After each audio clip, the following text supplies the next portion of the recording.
Bom, vamos continuar então.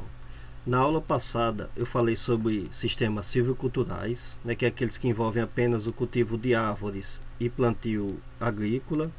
E hoje, continuando esse assunto, vou falar de sistemas silvopastoris, que é o que envolve o plantio de árvores juntamente com é, criação animal. Tá? O interesse de produção de madeira, por exemplo, e criação de animais ou de algum outro produto florestal. Então, normalmente esse sistema ele é implantado, através da introdução de árvores em pastagens, ou então se faz em local que já tem plantios de árvores ou locais naturais ou florestas plantadas, se faz a introdução da pastagem também. E aí nesse local, o interesse econômico principal vai ser tanto a produção de algum produto madeireiro ligado à produção florestal e também de algum produto ligado à produção animal, que seja carne, leite ou algum outro é, produto, que normalmente se trabalha na pecuária. Então, o que é que acontece naturalmente, na nossa produção pecuária do Brasil? A gente observa diversos problemas ao longo do tempo, principalmente ligados a cultivos que são insustentáveis. Então, normalmente, quando se estabelece uma pastagem para qualquer que seja a criação animal, se faz a alteração da vegetação, normalmente com desmatamentos e queimadas, e aí se elimina, é claro, o componente arbóreo daquele local. Em seguida, se introduz o cultivo de gramíneas para fazer pastagens e quase sempre através de monocultivos, ou seja, numa área muito extensa, apenas a produção de uma espécie especificamente. Então esse tipo de manejo da pecuária, ele é inadequado, ele é chamado de extrativista porque ele destrói, o ambiente natural que existia e não recupera, com o tempo ele degrada. É necessário que se intensifique a produção de alimentos, tanto de origem vegetal quanto de animal. A questão é que a gente tem que pensar na intensificação com sustentabilidade. Então, esse modelo tradicional de pecuária do Brasil, ele não é sustentável, ele degrada os solos com o tempo e, além dos danos ecológicos, isso traz também danos econômicos, com o tempo. Por mais extensa que seja a área, com o tempo seria uma atividade inviável, até porque os solos estariam completamente imprestáveis para a criação animal. Então esse modelo, ele faz com que com o tempo diminua a produção de biomassa ou fitomassa das plantas. Consequentemente, isso causa redução na disponibilidade para os animais e aí pode acontecer também em situações mais avançadas de degradação uma alteração na composição botânica, principalmente através da invasão, de espécies invasoras mesmo, de espécies daninhas, redução no vigor da rebrota, porque mesmo que sejam gramíneas que vão rebrotando com o tempo, como os solos muitas vezes, os produtores não recuperam, não adubam à medida que ele vai sendo, que os animais vão consumindo os alimentos ali, então a tendência é que a própria rebrota vai ficando menos vigorosa, vai ocorrendo em menor quantidade com o tempo. O solo ele tende a ficar menos coberto por causa disso também, e aí com o tempo acaba ocorrendo problemas de erosão que causam danos muito grandes. Então toda essa sequência aqui, ela faz com que a atividade produtiva ela seja insustentável. E aí o que é que acontece normalmente? O produtor que já esgotou, ali a possibilidade daquele solo, ele vai buscar uma outra área para desmatar, e seguir toda a sequência novamente de produção. Então esse gráfico aqui ele mostra, por exemplo, uma relação entre produção da pastagem e o tempo, desde que o solo ele não seja mantido em condições adequadas. Então com o tempo a tendência é que a produção vá diminuindo até chegar no ponto mais extremo de acontecer a erosão. Então no início, logo após o desmatamento, é a fase mais produtiva, Só que se o solo, se a quantidade de utilização daquele solo ele não é recuperado, então com o tempo vai se perdendo nitrogênio, se o nitrogênio não for sendo reposto, por exemplo, e aí a pastagem ela perde vigor, depois os outros nutrientes vão diminuindo também, né, desde que não seja feita uma adubação para manter aquilo lá. Vai chegar num ponto em que a pastagem já está em estágio de degradação, e aí ocorre tanto perda na produtividade quanto qualidade das pastagens, e aí consequentemente o animal ele vai a produção animal vai ser afetada também se isso não for sendo recuperado, né? Então, com o tempo, as invasoras começam a predominar naquela pastagem. Espécies invasoras, então, no caso, seriam mais bem adaptadas àquele solo, tá? Então, um solo mais pobre, por exemplo, algumas espécies que sejam mais adaptadas àquela condição vão começar a ocupar mais espaço do que a pastagem que foi plantada, e normalmente são espécies que são menos nutritivas para os animais, então eles vão crescer menos, vão produzir menos naquela situação ali. Vai ocorrer uma situação em que começam a aumentar também pragas e doenças, e aí, né, se o solo simplesmente não for sendo recuperado, se for mantendo a pastagem nesse tempo, começam a ficar muito compactado, principalmente pelo pisoteio em excesso dos animais, e, e aí surgem os problemas de erosão, né, que é o processo final. Então, normalmente, antes de chegar até aqui, o que se faz tradicionalmente no Brasil é abandonar essa área, deixar ela se recuperar sozinha, né, e muitas vezes isso é muito demorado, e partir, né, para desmatar outras áreas. Dá para se pensar em fazer pecuária mesmo sem sistemas agroflorestais, evitando tudo isso aqui, né? Basta recuperar o solo que vai para evitar que chegue, né, nesse nível de degradação maior.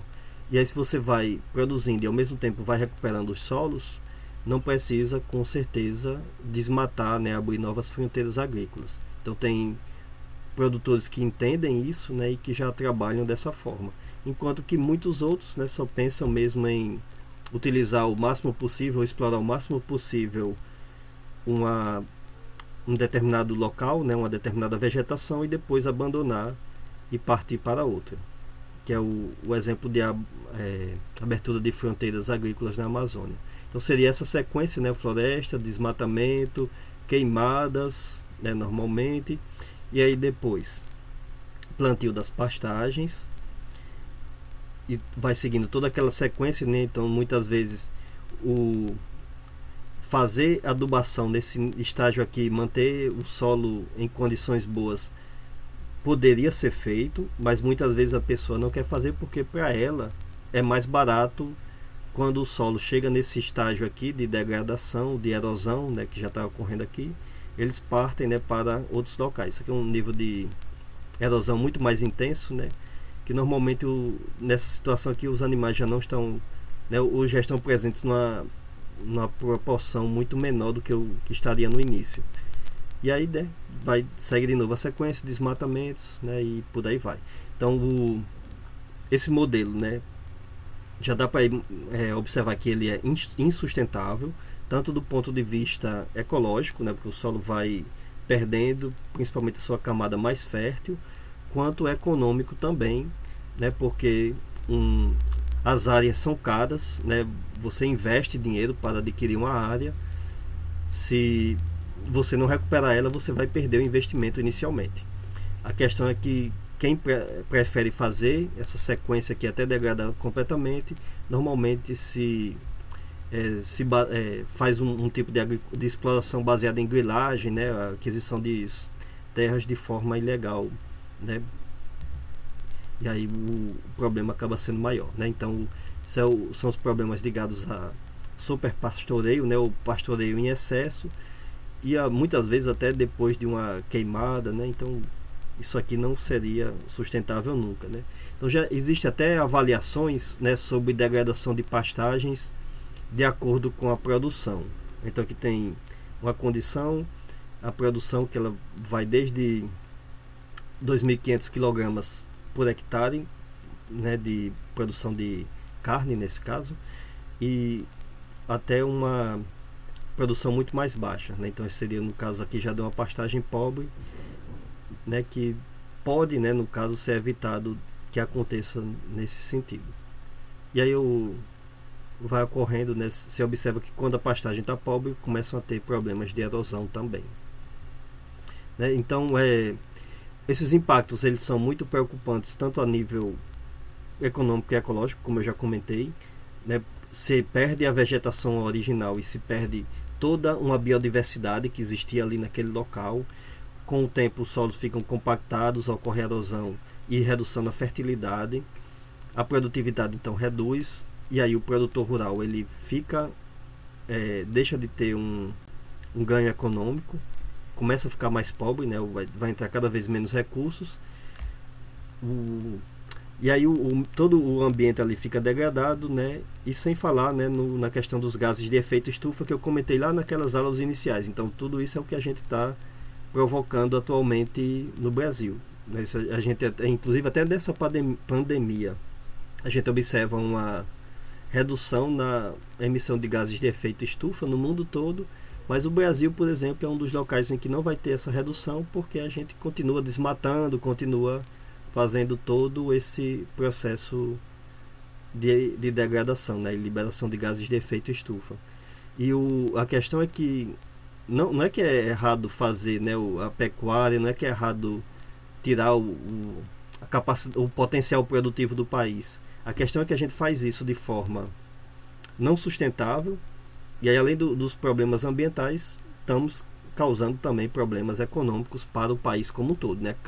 Se você for pensar a nível de país, nossos solos vão ficando a cada vez menos ricos, né? Menos valorizados, exatamente por causa desse tipo de exploração que é muito degradante. Então a gente tem que ter essas ações, né, que visem a intensificação da produção, né? Imagina você está ali produzindo leite ou carne, é lógico, a gente tem que pensar nisso, tem que pensar num aumento da produção, se possível num ganho econômico para toda a região e para todos os produtores ali naquele local, mas a gente tem que pensar nisso também através da sustentabilidade, ou seja, a capacidade de manter rentabilidade ao longo do tempo, manter conservação do ambiente e manter, de preferência, equidade social. Eu comentei, né, já esses 3 fatores.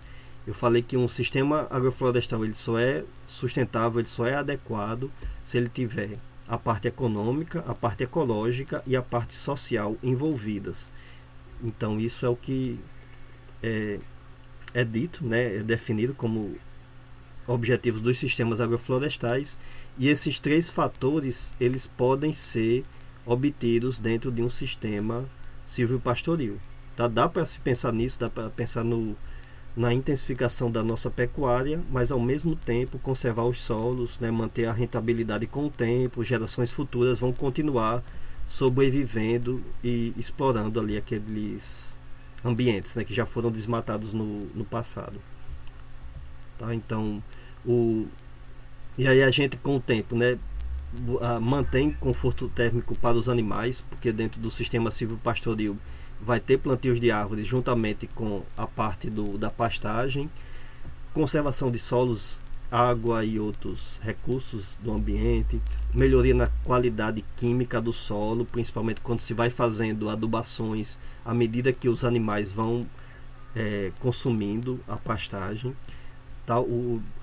Perda de componentes químicos é normal. Tá? O animal está consumindo a pastagem, quando ela for rebrotar, né, a tendência é que aquele nutriente que estava no solo antes ele seja retirado.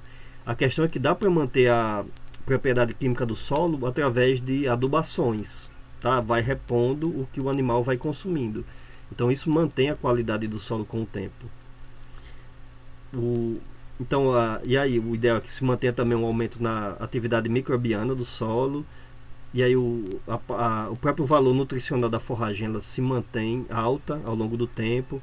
Retenção de carbono, né, porque aí você não vai precisar de estar desmatando outras áreas, não vai estar produzindo gases de efeito estufa. Um aumento na suplementação da alimentação animal através do plantio de espécies arbustivas e arbóreas. né, já que é um sistema silvopastoril, se possível, se você vai colocar qualquer espécie que tenha interesse para a produção de madeira, por exemplo, e essa espécie ao mesmo tempo puder suprir de alguma forma a alimentação animal, seria o mais adequado, né? Eu vou comentar sobre alguns exemplos disso. É claro que nem sempre é o necessário, né? Por exemplo, se vai fazer plantio com eucalipto, ele não serve para alimentação animal. Mas se for com um outro objetivo, por exemplo, produção de energia, dá para se pensar em uma espécie que ao mesmo tempo seja adequada para a alimentação animal, por exemplo, forneça nitrogênio para os animais e que seja adequada também para a conservação, né, para outros fatores ligados à produção e inclusive produção de energia também. A gente tem alguns exemplos sobre isso. Bom, diversificação de produtos comercializáveis, é claro, isso sempre acontece dentro de sistemas agroflorestais, né? Você vai estar sempre produzindo mais de um produto, porque são sistemas diferentes convivendo ao mesmo tempo naquele local. E, se possível, né, pagamento por serviços ambientais. Por exemplo, a gente já comentou aqui, né, mais de uma vez sobre a venda de créditos de carbono. Então dá para tudo isso aí dentro do sistema agroflorestal, né, mostrando que a gente pode pensar realmente num aumento da produtividade, num aumento na oferta de produtos e ao mesmo tempo um aumento sustentável. Então, combinando-se árvore com animais e solos, né, e a pastagem que veio ali, elas passam a interagir, né, fornecendo alimentos, diminuindo danos físicos para os animais. Eu já comentei sobre a questão do conforto térmico, né, que causa menos estresse, que faz com que o animal produza mais. A própria sombra, ela pode, em algumas situações, principalmente em nossos locais de clima tropical, ser favorável para o desenvolvimento da pastagem, né, causar menos estresse térmico para as pastagens. Vou mostrar também um exemplo sobre isso. E aí a pastagem ela passa a ser mais nutritiva para os animais, eles passam mais tempo consumindo ali aquele alimento. Num sistema desse, a matéria orgânica ela passa a ficar mais disponível para o solo, principalmente pela queda de folhas e galhos ali das árvores, que vai mantendo uma maior ciclagem de matéria orgânica, né, de nutrientes ali. Então o solo ele fica mais rico, ele retém mais água e nutrientes, né? Então a parte biológica do solo ela fica mais rica também. Então todas essas interações aqui que vão acontecendo num sistema silvopastoril, elas trazem benefícios, né, desde que sejam bem planejados, que acabam influenciando positivamente na produção animal, né, sem falar na parte de conservação. Então, levando em consideração aqui alguns exemplos de componente arbóreo, né, da parte do sistema silvopastoril. Que espécie arbórea escolher, né? Então isso é lógico, não existe receita, né? Vai depender muito do seu objetivo. Você quer o quê? Quer apenas fazer melhoria nas condições ambientais? Por exemplo, quer fazer reflorestamento? Dá para fazer reflorestamento dentro de um sistema silvopastoril. Então, normalmente, se planta espécies nativas, pode-se plantar de início espécies leguminosas para recuperarem o solo através do seu nitrogênio, né? E daí depois chegam as espécies que vêm depois, né, na sucessão florestal. Você pode pensar na produção de madeira para serraria, produção de energia, produção de frutas, né, que envolve muitas vezes o cultivo de árvores, ou produção animal, né? Você está pensando, não, o meu interesse maior é produção forrageira para o gado. Dá para se pensar em escolher então uma espécie arbórea que seja adequada para fornecer um suplemento alimentar também para os animais. A gente tem diversos exemplos mostrando isso. Então não tem uma receita, nunca vai ter uma receita pronta dentro de um sistema agroflorestal. De início, né, o que vai ter que acontecer é definir qual que é o objetivo da sua exploração e depois você seleciona a espécie. E é lógico que você vai selecionar uma espécie que seja adequada também para a sua região, né, que seja adaptada, né, ao clima, ao solo, né, e por aí vai. Então se estabelece, né, no caso, o objetivo desse empreendimento. Você tem que pensar no mercado, por exemplo, eu quero produção de madeira. Qual que é a madeira que a minha região consome? né? Como é que eu posso comercializar isso daqui a uns anos? Vai ter... eu vou conseguir realmente comercializar esse tipo de madeira aqui, né? Porque muitas vezes é uma madeira produtiva que tem uma boa capacidade de adaptação, mas se a gente não tem mercado para ela, não adianta, né, também pensar nesse tipo de escolha aqui. Então, normalmente se estabelece espécies de crescimento rápido, se o objetivo não for o reflorestamento, espécies de copa alta e pouco densa. Nesse caso aqui, isso é muito adequado porque a gente está pensando que na mesma área vai ter a pastagem. Então, se possível, né, a espécie florestal ela deve sombrear o mínimo possível a espécie de pastagem quando, né, se pensa ali na criação animal. Mas isso aqui também vai depender do seu objetivo principal, né?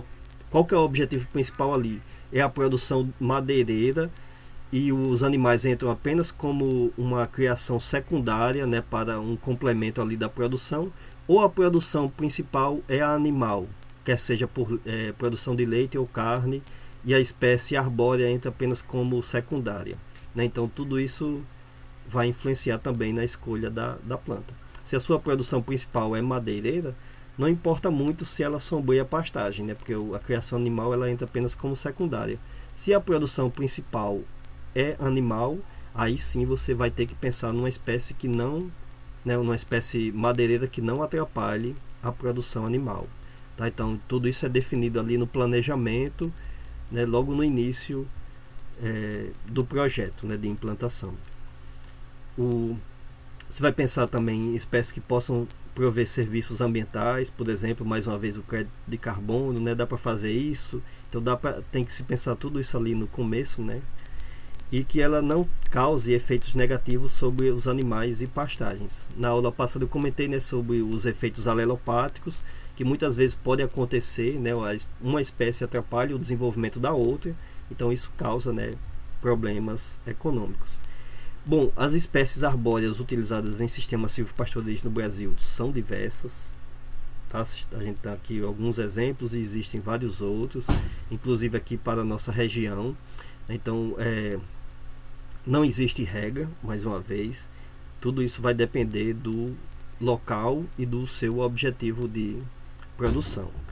O eucalipto ele é muito utilizado porque normalmente a gente já tem uma tradição no Brasil de produção de madeira de eucalipto, então não tem nenhum problema de se adaptar um sistema silvopastoril juntamente com a produção de madeira de eucalipto. Existem essas 4 espécies que já são cultivadas normalmente, então dá para se fazer isso dentro do sistema silvopastoril.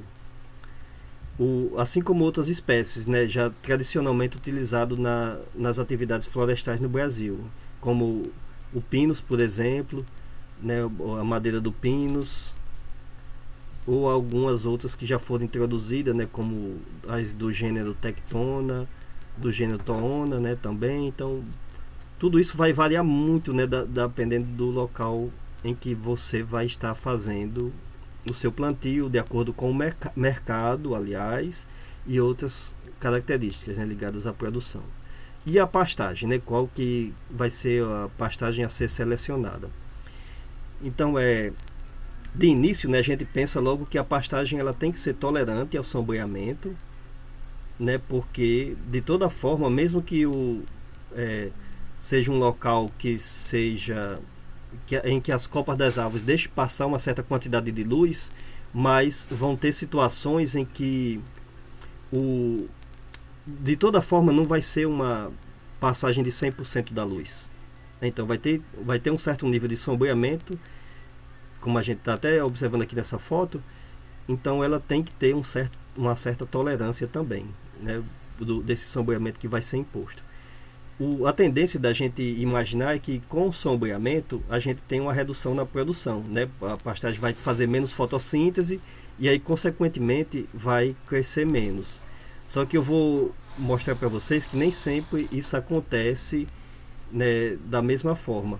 Então, por exemplo, tem aqui as espécies normalmente utilizadas para forragem em produção comum, né, em produção de monocultivo de forragem. e também dentro de sistema silvopastoril, né? Isso aqui já foram testadas, né? E são espécies de forragem que elas têm uma tolerância pelo menos mediana ao sombreamento, né? Tem pesquisa já mostrando isso aqui. Inclusive as várias espécies de braquiária, né, que são muito utilizadas dentro das pastagens, né, mais comuns aqui no Brasil, né, que são muito bem adaptadas às nossas condições climáticas. Então, quando a gente compara a produção e o índice de área foliar, né, ou seja, a quantidade de área foliar por solo, quando se aumenta o nível de sombreamento, se observa que num nível de sombreamento muito intenso, por exemplo aqui 65% de sombreamento, realmente ocorre redução tanto na massa de folhas, né, ou massa da forragem, ela vai diminuindo realmente, quanto o número de perfilhos também, né, o número de caules que vão surgindo ali com o tempo, e a área foliar também vai diminuindo. Tá? Mas vocês observam que até 35% de sombreamento, isso aqui é para a Braquiária decumbens, tá? Que é uma espécie muito tradicional dentro da pecuária no Brasil. Então, por exemplo, até 35% de sombreamento quase que não tem efeito tanto na redução da produção quanto na redução da área foliar disponível para os animais. Então dá para pensar tranquilamente em fazer plantios de árvores que, desde que eles causem, por exemplo, apenas 35% de sombreamento, não vai ter nenhum efeito na produtividade, né, da espécie forrageira. Só quando chega no nível mais alto, né, então, por exemplo, aqui é o 35%, está tranquilo, os animais vão estar fazendo pastagem aqui de forma muito natural, inclusive com muito mais conforto, porque vão estar num ambiente sombreado. Mas se eu chegar no nível de 65% de sombreamento, aí sim a quantidade de espécies por área vai diminuir também a produtividade do local, né? E aí sim a gente vai começar a ter problemas. Então, mais um outro experimento aqui, né, mostrando uma variação de sombreamento até 70%, aqui com 3 espécies forrageiras normalmente utilizadas, então Braquiária brisanta, pânico máximo, que é uma gramínea, e Braquiária umidicola. Então a gente observa realmente, num nível muito alto de sombreamento, uma redução da massa seca dessas plantas por hectare. Mas, por exemplo, até 50% de sombreamento ainda tem uma produção muito boa. 30%, né? Então aquilo ali, até no caso da Braquiária bisanta, teve um aumento ou um ganho, né? Na Braquiária bisanta e no pânico máximo, a gente tem um aumento na produtividade com o aumento do sombreamento. Por quê? Né? Vai ter menos luz e, consequentemente, vai ter as plantas vão ter potencialmente menos capacidade de fazer fotossíntese nessa área. Mas, ao mesmo tempo, o estresse térmico vai ser menor e aí, consequentemente, a tendência é que as plantas produzam mais também. A gente observa diversos desses efeitos quando se pensa em cultivos de árvores, por exemplo, nos nossos ambientes tropicais. Quase sempre a gente, quando reduz até um certo ponto, né, não muito intenso, mas quando se reduz até um certo ponto o nível de iluminação, se observa aumento na produção ou produtividade primária. Tá? Porque mesmo que ocorra uma redução, e no caso vai ser uma redução muito pequena na fotossíntese, porque nós estamos num local de clima tropical e sempre tem luz além da necessidade ou além da capacidade máxima das plantas nas regiões tropicais, só que ao mesmo tempo isso traz um efeito benéfico de redução do estresse térmico e aumento da disponibilidade de água, né? Então a água permanece mais tempo no solo, ela evapora menos, o microclima é todo mais adequado para o crescimento das plantas. Então muitas vezes a tendência é que num nível mais baixo de sombreamento, a própria espécie forrageira vai ter uma produtividade maior, né? Então imagine isso daqui na Caatinga, né, que eu falei que os solos, quando estão descobertos, a temperatura chega, por exemplo, a 60 graus, próximo ao meio-dia. Então imagine que uma árvore, uma forragem dessa, dentro de um sistema silvopastoril, ela vai ser muito mais produtiva, né, sem falar no conforto animal, né, pensando apenas na produtividade da forragem, ela vai trazer, né, muito efeito benéfico para si mesma, né, dentro daquele sistema. Então, quando se estabelece, né, o sistema silvopastoril, a gente tem que pensar nos objetivos. Isso é o ponto inicial, né? Por que eu quero o quê? Produção animal, eu quero produção de leite ou carne, eu quero reflorestamento, eu quero produção de madeira. Então aí, no caso, a espécie animal entra como secundária, né? Tudo isso aí tem que ser definido logo de início. Conhecer as exigências de manejo, tanto da espécie arbórea quanto da espécie forrageira que vai ser cultivada ali. Tem que se pensar sempre no plantio de espécies que sejam medianamente, pelo menos, tolerantes ao sombreamento, né? Como eu acabei de comentar, sempre vai ter um certo nível de sombra, mas como eu comentei também, quase sempre, se for um nível pequeno, isso traz efeitos benéficos. E se manejar, né, as árvores para que elas façam sombras moderadas no local, tá? Não seja, se vai causar sombreamento, que ele não seja tão intenso ao ponto de afetar a produtividade. Então a gente dá para se pensar nisso, né, dentro dos arranjos dos sistemas de plantios. Então o primeiro deles que a gente vai pensar é o seguinte: se vai ter um plantio de árvores e entre essas árvores o cultivo da forrageira, então sempre, tá? Isso aqui regra quase sempre. Eu só vou mostrar um local em que isso aqui é exceção, mas quase sempre o plantio ele é feito no sentido leste e oeste, é o sentido do nascente e do poente do sol. Por quê? Porque aí nesse caso a luz ela vai passar, né, vai refletir quase sempre dentro da fileira de plantio, principalmente aqui na nossa região, que é muito próxima à linha do Equador, né?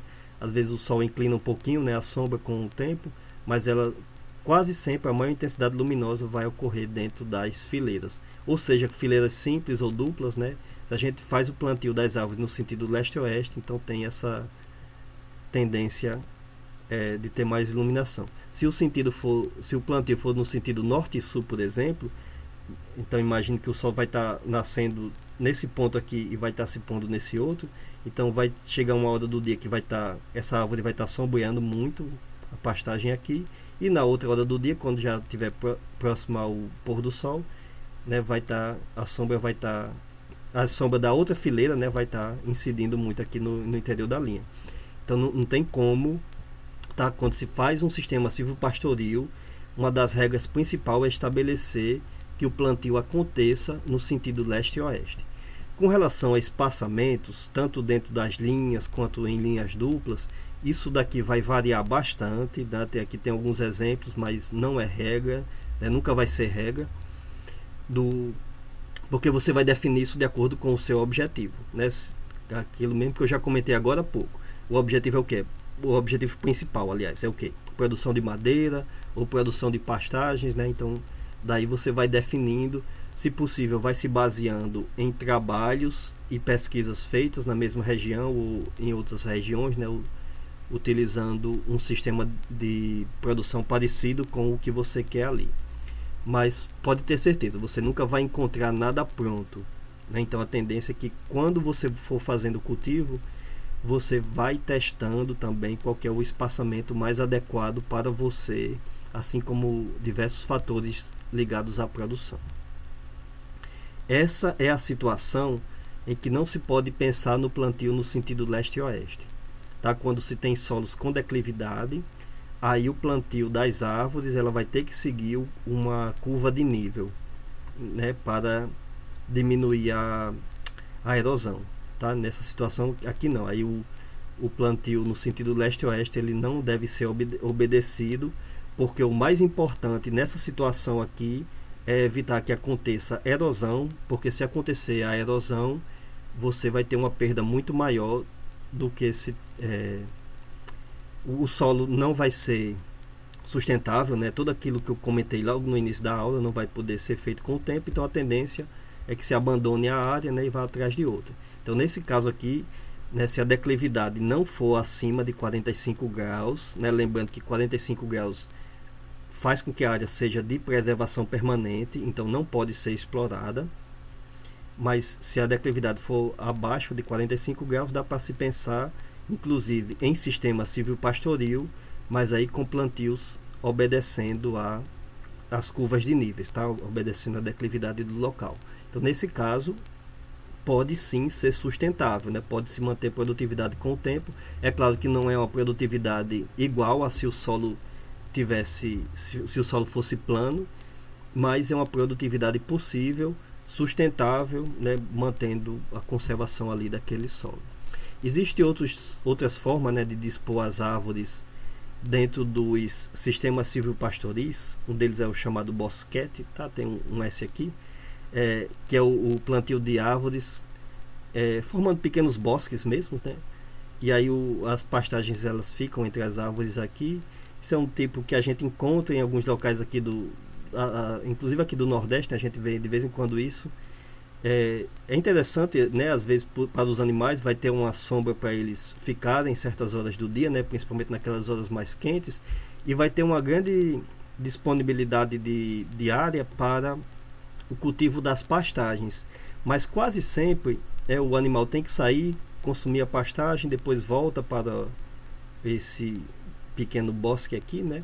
Então isso normalmente faz com que o animal caminhe mais, né? Gaste mais energia. A reciclagem de nutrientes ela é menos uniforme também, tá? Porque vai ter mais matéria orgânica, é claro, aqui no local em que as árvores estão, né? Então o pessoal ainda utiliza isso, mas o mais adequado seria o plantio em linhas mesmo, né? No geral, é claro, depende muito do objetivo de cada produtor. Ou inclusive o plantio de árvores de forma dispersa, né, na pastagem. A gente encontra muito isso aqui quando viaja, né, para os interiores, que normalmente o que acontece é que o pessoal faz o desmatamento, mas não faz o desmatamento completo. Deixam algumas árvores selecionadas ali naquele local, basicamente para produção de sombra mesmo, né, para os animais. E é claro, né, que isso vai, além disso, né, vai fazer uma certa proteção do solo, reciclagem de nutrientes, né, assim como outros produtos podem ser obtidos ali naquele local, né?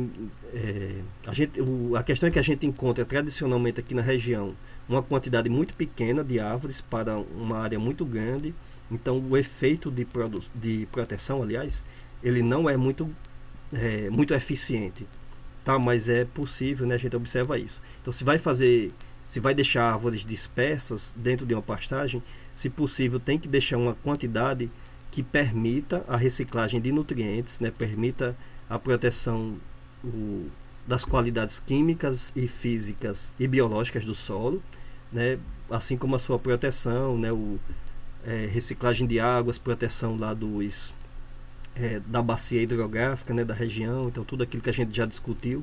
Então a gente, se for fazer isso, né? Claro, tem que se pensar nisso, porque se tiver uma quantidade maior de árvores também, isso vai trazer um alívio, né, térmico para os animais também maior, né? Seria uma coisa muito parecida com o plantio em linha, só que aqui no caso as árvores elas ficam mais dispersas, mantendo, né, uma certa distância entre si, de forma a manter todo esse sistema aqui, tanto que afeta positivamente na proteção quanto na produção animal, né? Bom, então era isso que eu tinha para falar, né, por enquanto. A gente continua depois esse assunto,